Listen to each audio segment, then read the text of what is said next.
Adik-adik, selamat datang di kelas IPA Sekolah Indonesia Kuala Lumpur.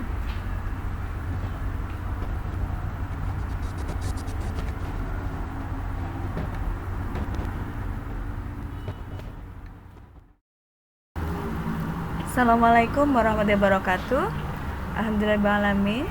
Senang sekali anak-anakku ibu bisa mendampingi kalian belajar di rumah. Semoga hari-hari kalian tetap menyenangkan, tetap semangat belajar. Semoga era pandemi ini segera berlalu. Hari ini kita akan belajar tentang perkembangbiakan pada tumbuhan. Nah, apakah kalian sudah bisa membedakan apa sih tumbuhan, apa sih jamur, apa sih yang dimaksud dengan hewan? Nah, sehingga nanti kalian bisa melihat dengan jelas bagaimana cara perkembangbiakan mereka.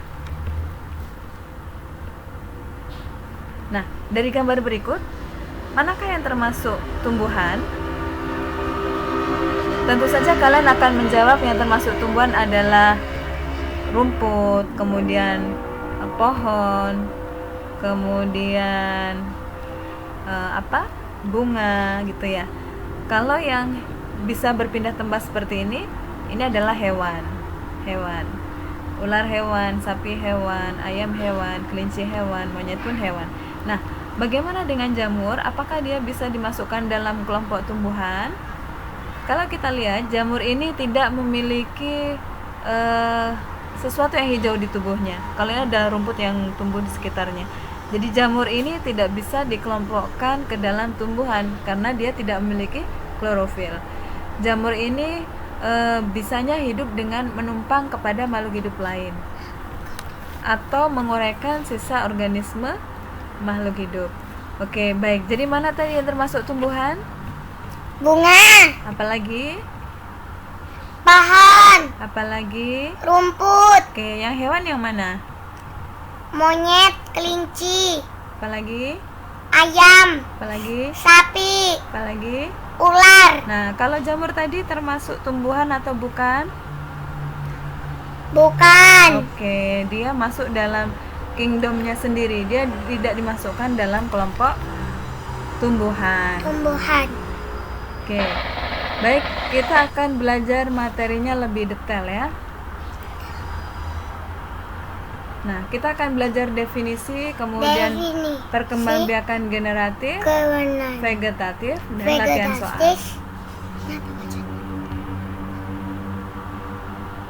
Oke, dari gambar berikut, mana sih yang bisa kita katakan dia mengalami proses tumbuh, berkembang, dan berkembang biak?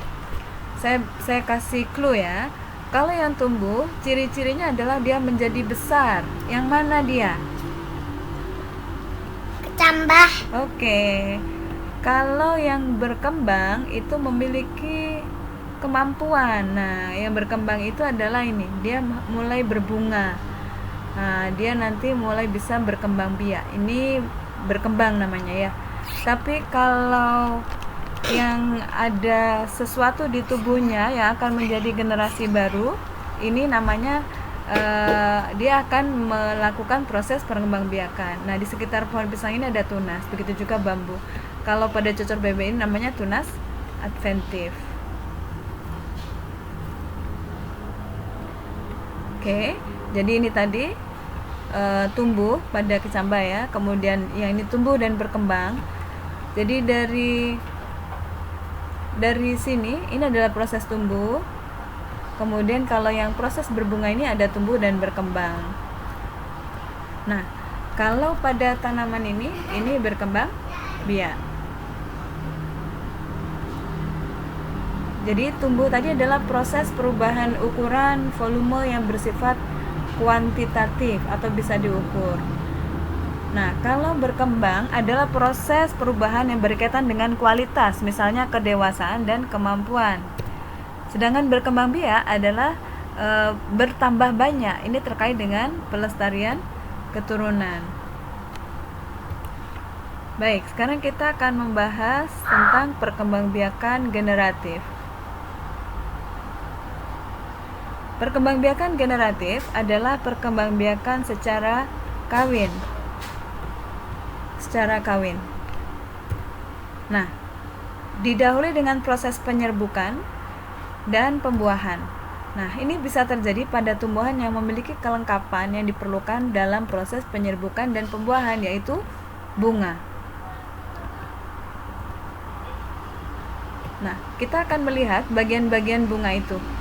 Nah, di sini ada gambar yang sangat bagus dari bunga, ini dipotong secara membujur. Kemudian kita lihat bagian-bagiannya. Yang bagian tangkai bunga adalah ini. Ini tangkai bunga. Kemudian dasar bunga yang ini. Kemudian kelopak bunga untuk menguatkan mahkota biar tidak jatuh. Kemudian mahkota ini untuk menarik serangga, warnanya menarik. Kemudian ini adalah benang sari, ini satu paket, ada kepala sari, ada tangkai sari. Kemudian ini adalah putik, ini adalah putik, yang atas kepala putik. Nah, ini kita lihat, ini kepala putik, kemudian di dalam putik ini ada bakal buah, nah di sini ada bakal biji. Yang ini namanya tangkai putik. Oke. Nah, yang di bawah ini adalah bakal buah, kemudian di dalamnya ada bakal biji.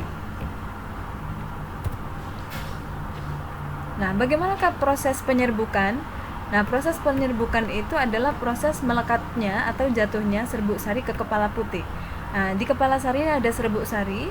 Ketika ada serangga yang datang, serbuk sari ini boleh jadi akan jatuh ke kepala putik. Nah, kemudian akan terbentuk buluh serbuk sari. Nah, bulu serbuk sari ini akan membawa spermatozoid masuk ke ruang bakal biji sehingga bertemu dengan sel telur di sana. Nah, ketika bertemu itu disebut proses pembuahan atau fertilisasi. Nah, ini ketika terjadi fertilisasi, kemudian terbentuk calon tumbuhan baru, kemudian tumbuhlah dia cadangan makanan menjadi buah dan di dalamnya ada biji. Nah, biji itu nanti ketika dia lepas ke tanah, maka akan menjadi kecambah, selanjutnya menjadi tumbuhan baru. Oke, ini adalah macam-macam penyerbukan pada proses perkembangbiakan generatif. Nah, kita lihat ini adalah dia dalam satu pohon tetapi berbeda bunga. Ini namanya penyerbukan tetangga atau geitonogami. Tapi kalau dia masih dalam satu bunga itu sendiri, maka dia disebut penyerbukan sendiri atau autogami. Ini panahnya seharusnya dari serbuk sari ke putik, gitu ya. Kemudian penyerbukan silang itu dari pohon yang berbeda tetapi masih satu jenis bunga, namanya alogami. Tapi kalau dari pohon lain dan berbeda bunga, maka dia disebut penyerbukan bastar. Ini berbeda varietas. Oke. Ada beberapa perantara penyerbukan. Yang pertama adalah oleh angin. Ciri bunganya adalah ringan seperti ini, tidak ada warna khusus, tidak ada aroma. Misalnya pada tebu, pada jagung gitu ya. Kemudian ada penyerbukan yang dibantu oleh hewan. Biasanya ciri-cirinya mahkotanya mencolok, aromanya harum gitu sehingga serangga tertarik untuk datang. Nah, ada juga yang dibantu oleh air, ada juga yang dibantu oleh manusia.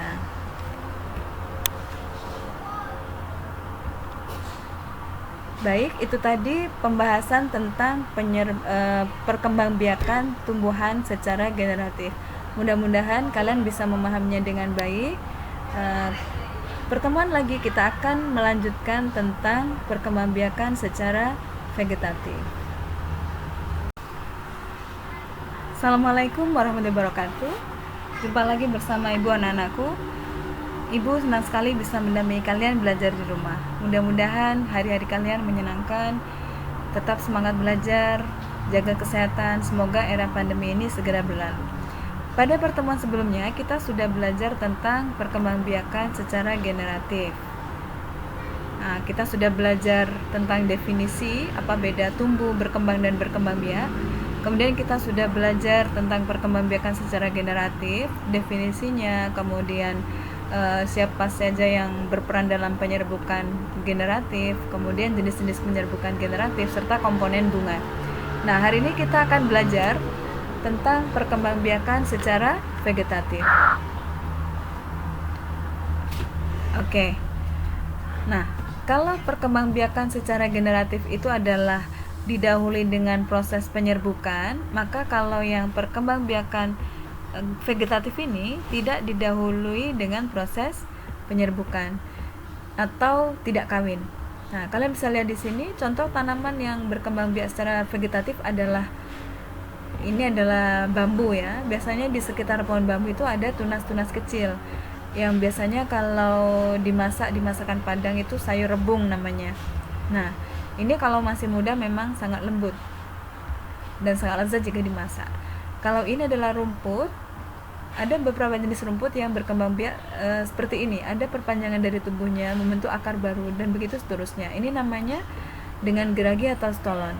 Yang ini tadi dengan tunas, ini geragi atau stolon. Kalau ini bawang merah menggunakan umbi lapis. Ini wortel menggunakan umbi akar, begitu juga pada ketela pohon. Nah, pada kunyit ini berkembang biak dengan rizoma. Nah, pada gambar ini menggunakan vegetatif secara alami. Nah, kalau yang di sini ini ada campur tangan manusia. Nah, yang ini manusia sengaja dia menguruk dengan tanah sehingga terbentuk akar, sehingga terbentuk tanaman baru. Kalau di sini adalah proses penyisipan tanaman yang lebih unggul di atasnya sehingga nanti tanaman di atasnya akan lebih unggul. Nah, begitu juga ini. Oke. Jadi yang ini perkembangbiakan vegetatif buatan, yang di kiri ini adalah alami. Kita ulangi lagi.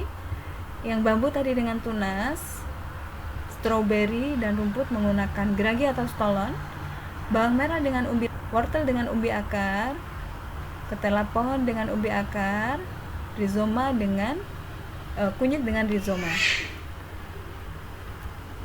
Nah, sekarang tugas kalian adalah mencari apa sih perkembangbiakan vegetatif alami pada kentang dan ubi rambat ini.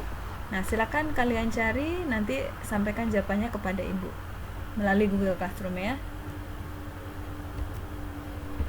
Nah, sekarang kita akan membahas lebih detail lagi tentang perkembangbiakan vegetatif buatan.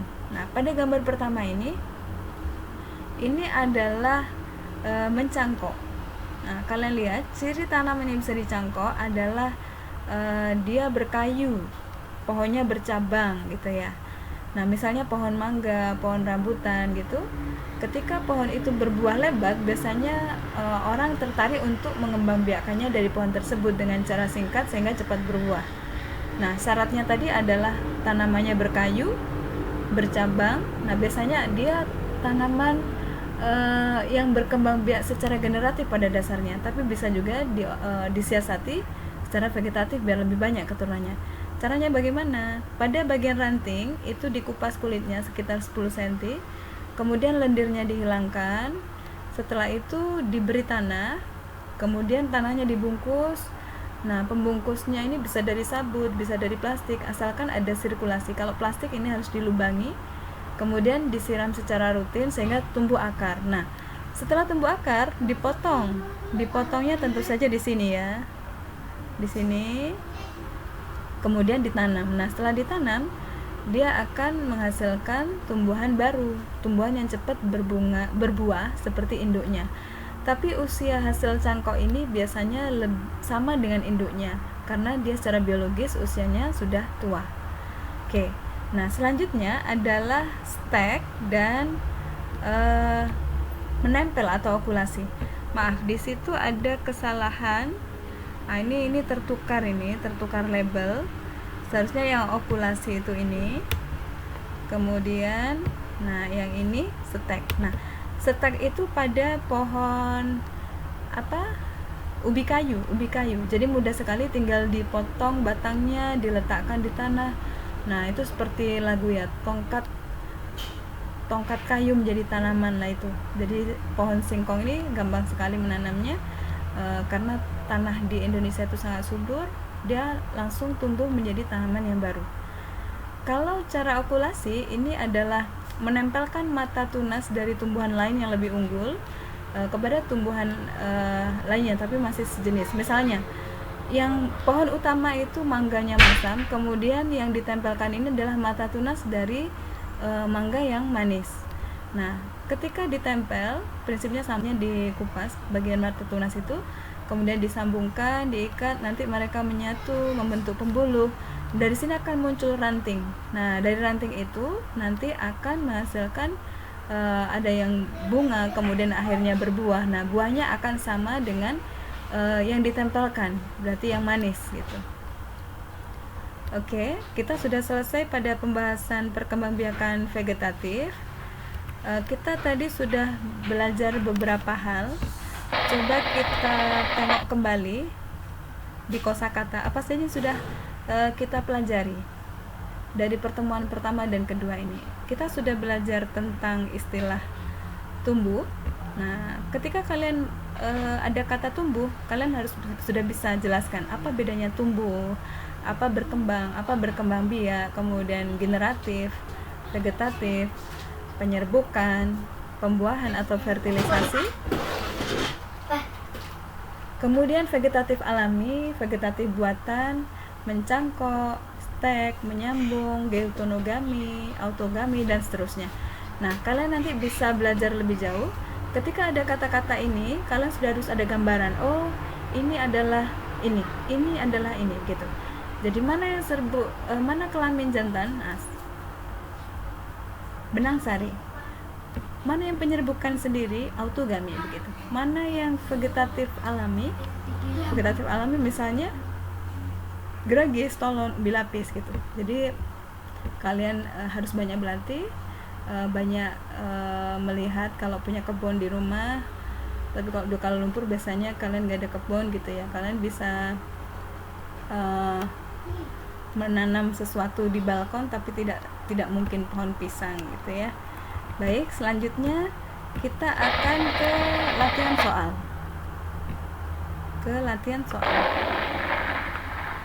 Oke. Nah, nanti setelah muncul link dari quizzes ini, kalian bisa akses link quizzesnya di Google Classroom. Nah, setelah itu kerjakan, silakan berkompetisi dengan baik dengan kawan-kawannya. Mudah-mudahan hasilnya bagus. Oke. Kalian bisa mengerjakannya beberapa kali di sana. Tidak harus hari ini, Ibu masih memberi kesempatan kalian dalam beberapa hari ke depan. Kalian lihat petunjuknya lebih jelas di Google Classroom ya. Oke. Terima kasih kalian sudah menyimak penjelasan Ibu. Mudah-mudahan kalian bisa memahami dengan baik. Kita menjadi orang yang bersyukur karena begitu besar kekuasaan Tuhan, memberikan kemampuan dengan bervariasi kepada tumbuhan, cara berkembang biaknya, dan mereka sendiri pun tidak sadar. Nah, silakan kalian subscribe channel ini sehingga kalian mendapatkan pemberitaan lebih lanjut video-video terbarunya. Mudah-mudahan bisa membantu kalian dalam belajar. Baik, Assalamualaikum warahmatullahi wabarakatuh. Jumpa lagi insya Allah pada pertemuan selanjutnya.